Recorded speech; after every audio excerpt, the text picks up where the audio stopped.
Nagulat itong si Sam matapos yung matuklasan ang tunay na pag-uugali ng kanyang asawa kung saan isa pala itong sadista. At hindi lang yun, dahil dinala siya sa lugar na ikakagumbal ng kanyang pagkatao. Buong akala niya ay napakabuting tao ang kanyang napapangasawa, ngunit ito pala'y marahas. Bukod pa roon, mahilig pala ito sa sex party, kung kaya't hindi niya nagustuhan, tela ba na insulto ang kanyang pagkatao. Sa kanyang pakiramdam ay tela hindi pa siya sapat dahil kailangan pa siya pagpapasapasahan kani-kanino.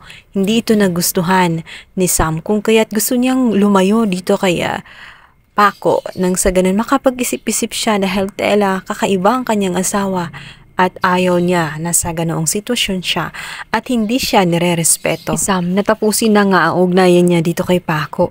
Nag-alsabalutan na nga siya. Subalit hindi makakapayag si Paco. Sinabi nito na intindihin na lamang ang mga bagay na iyon at patawarin siya.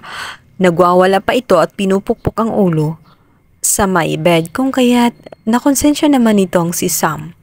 Bakit niya ginagawa sa kanyang sarili yun? Ang hindi alam nitong si Sam, isang psychopath itong si Paco, kung kaya't mahirap siyang kontrolin dahil kapag hindi nasusunod ang kanyang gusto ay iba. Sinasaktan niya ang kanyang sarili. Mantala, tela, nahabag naman itong si George sa kanyang mga nakikita. Kahit pala nagagalit siya kay Sam ay hindi pa rin niya ito matiis. Hindi pa rin maiwasan na tela may kurot pa rin sa kanyang puso dahil mahal pa rin niya ang kanyang kaibigan na si Sam. At nagulat siya sa ginagawa nga nitong dahil sinampal niya ito sa harap nga nila. Hindi niya akalain na magagawa pala ni Paco.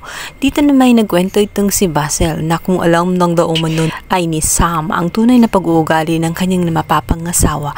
Natitiyak niya na magwawala itong si Sam at agad-agad mag-alsa balutan. Samantala, ito namang si Galvan ay sinabihan itong si Aurora na hindi ba daw niya napapansin na ang kanyang anak at ang kanyang asawa ay nag-aaway. Subalit inaasahan naman nitong si Aurora dahil wala siyang pakialam. Lalong-lalo na dahil mahal na mahal ni Paco itong si Sam kung kaya't naiinis siya dahil magagawa pa ni Paco na piliin ang kanyang asawa laban sa kanyang inang si Aurora. Gusto din niya ang mga nangyayari na mag-aaway mag-asawa at tuluyang lisanin ni Sam ang palasyo dahil ayaw na ayaw ni Aurora ang presensya ni Sam maging ang kanyang pamilya kung saan pagdating pa lang nito ay iba na ang pakikitungo niya rito. Ang pagkain na inabot sa kanya ng kanyang balae ay pinakain niya sa mga aso. At hindi pa ito gustong tawaging balae kundi gusto niya tawagin siyang Ma'am Aurora. Giging miserable ang buhay nga ni Sam kasama ang kanyang pamilya dahil isang maling hakbang na dinala pa niya sa loob ng palasyo, lalong-lalo na at naroon din ang kanyang kaaway kung saan ang kabilang townhouse nga na siyang etong ang pamilya din ni George. Gulo lamang ang dinala niya.